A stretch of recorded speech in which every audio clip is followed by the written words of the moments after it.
Lamu is a World Heritage Site. This is a title which we got in 2001. We got this title because there are things that our forefathers have been preserving for centuries until we got that title. Lamu is still virgin. You can breathe the air, still virgin, because there are no industries, no projects in Lamu until 2012, when our government re-embarked on implementing the LAPSET project. The first time I get to know that there will be a coal power project to be built in Lamu, I came to know it through the radio. When I was listening to the radio station in one of the evenings, then I heard that message.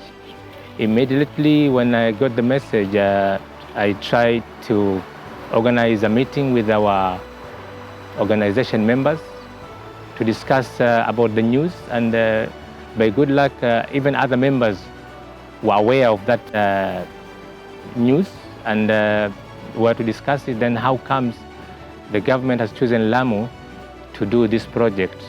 Once the coal plant was proposed in Lamu, and after hearing of the news as someone who comes from Lamu, it was a time when we really had to do a lot of research, because it's the first time we're talking about coal for the whole country and East Africa and even Central Africa at the time. We didn't know how these projects are done. We didn't know the impacts and the benefits of the project. So the first point of call that we had was the project proponents themselves. So we had a meeting with them, asked and tried to find out what the project is about. And from our engagements, we realized that they're not forthcoming with especially the negative impacts of the project.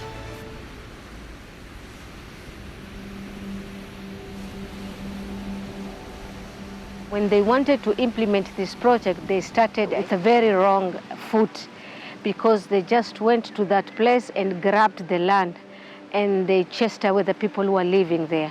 And we were very angry, because we wondered, why is the government implementing this project without telling the people? I mean, why are you taking their land forcefully? You have to sit down with them, because these are people, these are not animals. We definitely realize that all the people who are pushing for coal learn from the same playbook. It's the same stories that communities are told. They're told, we will generate cheap electricity for your country, and you guys will be able to develop as fast as possible from a third world nation to a second and finally a developed nation.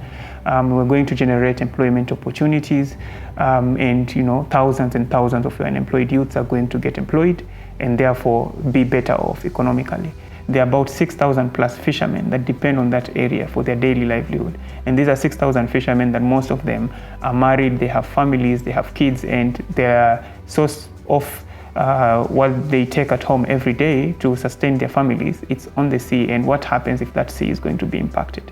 So we went to South Africa and we witnessed the destruction that the coal power plants, their water sources are polluted, their air is polluted, their land is polluted because of the chemicals that come out.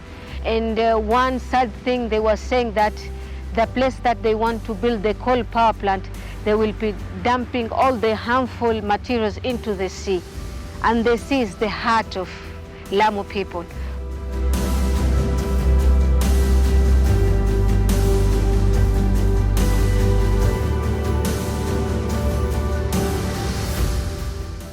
We decided then we have to go to the courts and petition the government specifically to stop the project. We had to do things a little bit different, and that's why one of the demonstrations we had in Nairobi was specifically done because of them.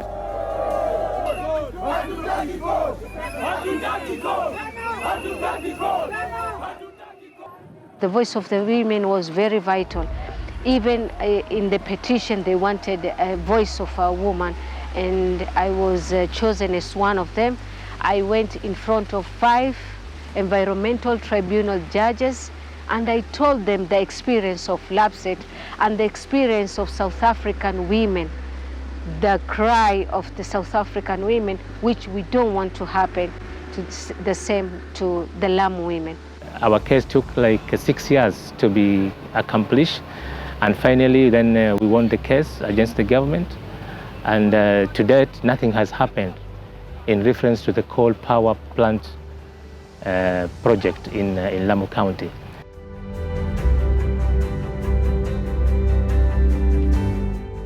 Yes, I think justice has been served. Allah is great and God was with us.